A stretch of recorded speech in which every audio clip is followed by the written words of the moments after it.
তিস্তা প্রকল্প নিয়ে বাংলাদেশের যে কোনো সিদ্ধান্তকে চীন মর্যাদা দেয়, জানিয়েছেন দেশটির রাষ্ট্রদূত ইয়াও ওয়েন।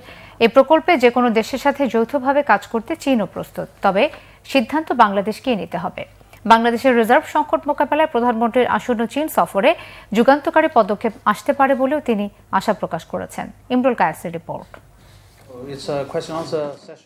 প্রধানমন্ত্রীর আসন্ন চীন সফরে বিনিয়োগ, অর্থনীতি, ডিজিটাল, মিডিয়া ও শিক্ষাক্ষেত্রে সহযোগিতার উপর জোর দেওয়া হবে বলে জানান ঢাকায় নিযুক্ত চীনের রাষ্ট্রদূত ইয়াও ওয়েন। জাতীয় প্রেস ক্লাবে ডিপ্লোম্যাটিক করেসপন্ডেন্স অ্যাসোসিয়েশন বাংলাদেশ আয়োজিত ডিক্যাপ টকে তিনি বলেন, প্রধানমন্ত্রীর সফরে সহযোগিতার ক্ষেত্রে সই হবে বেশ কিছু ডকুমেন্টস।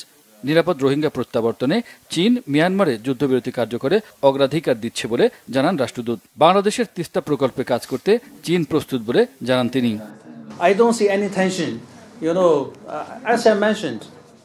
বাংলাদেশের আমন্ত্রণে তিস্তা নিয়ে সম্ভাব্যতা যাচাই করেছে চীন।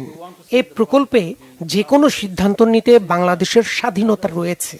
বাংলাদেশের সিদ্ধান্তকে আমরা সম্মান জানাবো। এই প্রকল্প নিয়ে আমরা যে কারো সাথে কাজ করতে ও সহায়তা করতে প্রস্তুত। এ নিয়ে ভারতের সাথে আমাদের কোনো টেনশন নাই।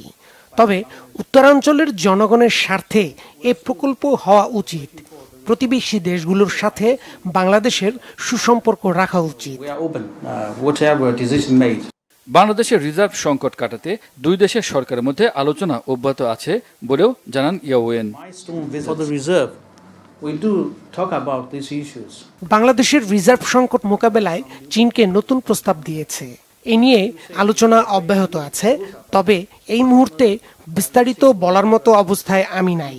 প্রধানমন্ত্রীর এবারের সফরে নতুন ঘোষণা বা যুগান্তকারী পদক্ষেপ আসবে।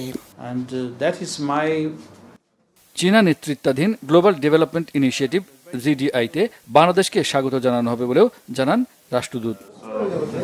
ইমরুল কায়েস, বাংলা ভিশন, ঢাকা।